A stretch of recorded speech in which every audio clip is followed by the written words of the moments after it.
सुद्धा माणसं देवाचं नाव घेत नाहीत, म्हणून तर आपल्याकडे माणसं म्हणतात काय दोन तोंडे आहे श्री. कारण का आपण जन्माला आलो त्यावेळेस देवाला काय सांगितलं, देवा मी तुझं नामस्मरण करील, भजन करील, कीर्तन करील, तुला कधी विसरणार नाहीये. आणि इथं मृत्यू लोकांमध्ये आल्याच्या नंतर माया लागली आणि मायेमध्ये एकदा जीव अडकला रे अडकला की पुन्हा ते जीव दुःख भोगत असतो. कारण माया हे जगाला, देवाला सुद्धा तिनं नाचवलं. कारण भगवंताने या सृष्टीची उत्पत्ती करताना मायेचा आश्रय घेऊन ही सृष्टी निर्माण केली आणि ही माया प्रत्येक जीवाला नाचवते. म्हणून साधू संतांनी सांगितलं मायेच्या विरहित राहून जीवन जगा. कारण माया जर एकदा मनुष्याला आली रे आली की तिच्या पाठीमागे 6 जण येतात. ते 6 जण कोण आहेत अगोदर नीट ऐका. हे 6 जण, या 6 जणांमध्ये 2 लय ताकदवान आहेत.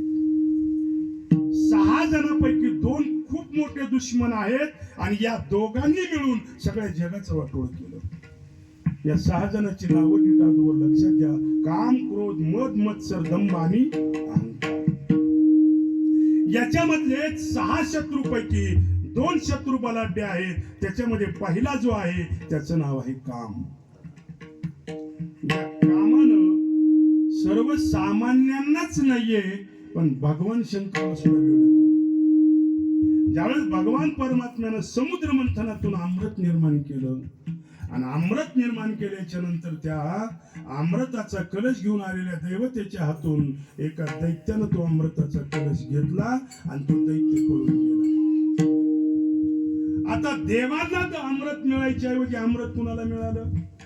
दैत्य. देव म्हणला मी एवढा प्रयत्न केला आणि माझा सगळा प्रयत्न असफल झाला, अमृत कुणाला भेटलं?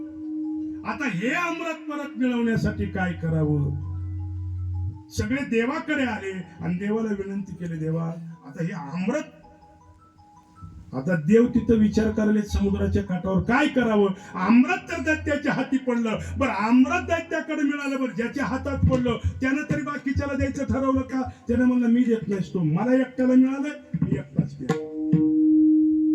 आता त्यांच्यातच पुन्हा वाद लागला आणि मग ते पळू लागले, दरादरी करू लागले. अमृत घेऊन पळत असताना देवाकडे सगळे देव विनंती करू लागले, देवा काहीतरी करा गडे, काहीतरी करा. देव म्हणला आलेच.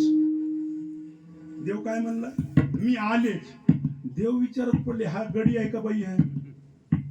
देव गडी आहे का बाई आहे? आलो म्हणावं का आलेच म्हणावं? देव म्हणला मी लगेच आले.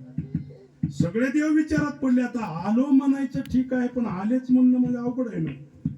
तोपर्यंत देव तिथून अदृश्य झाले आणि